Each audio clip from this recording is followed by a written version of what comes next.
చనిపోయిన వ్యక్తి తిరిగి వస్తే ఎలా ఉంటుంది? అంతకు మించిన షాక్ ఉండదేమో.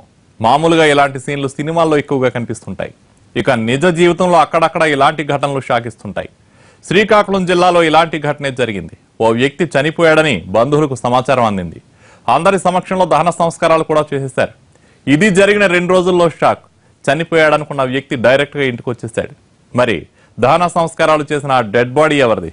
అసలు ఏం జరిగింది?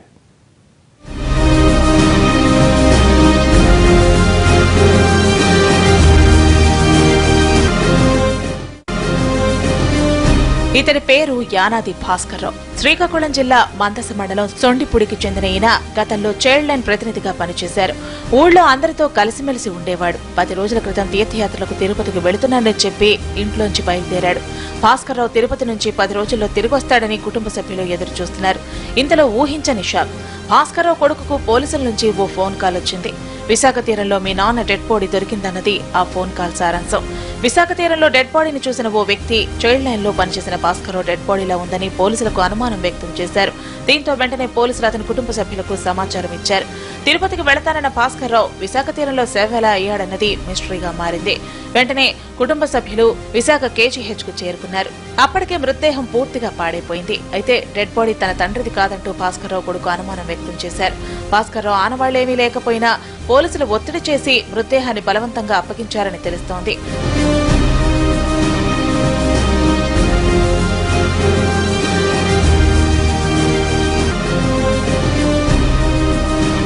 అయితే భాస్కర్రావు దగ్గర కనీసం ఫోన్ కూడా లేకపోవడంతో చనిపోయింది అతనేనా కాదా అని తెలుసుకునే అవకాశం కూడా లేకపోయింది.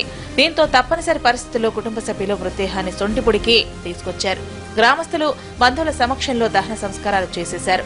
3 రోజుల పెద్ద కర్మకు ఏర్పాట్లు కూడా చేసుకున్నారు. ఇందులో భాస్కర్రావు నుంచి ఫోన్ కాల్ వచ్చింది.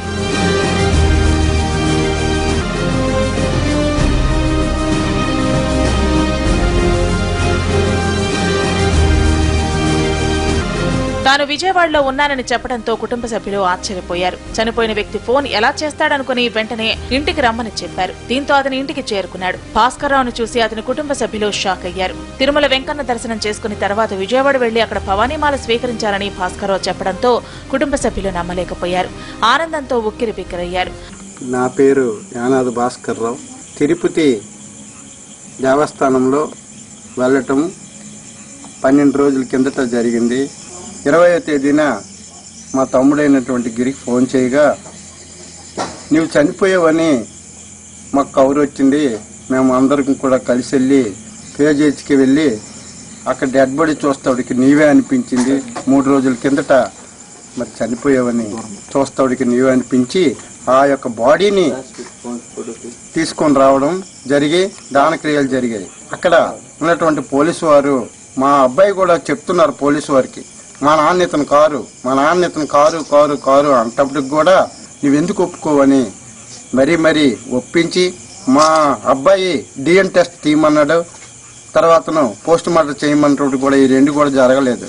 ఆ యొక్క బాడీని మా యొక్క కుటుంబాలకి అప్పచెప్పారు. భాస్కర్రావు చనిపోయాడనుకుని దహన సంస్కారాలు చేయడంపై ఆవేదన చెందుతున్నారు. మృతదేహం తన తండ్రిది కాదని పోలీసులకు ఎంత చెప్పినా వినలేదని, కనీసం పోస్ట్ మార్టం కూడా చేయకుండా బలవంతంగా డెడ్ బాడీని అప్పగించారని భాస్కర్రావు కుమారుడు ఆరోపిస్తున్నాడు.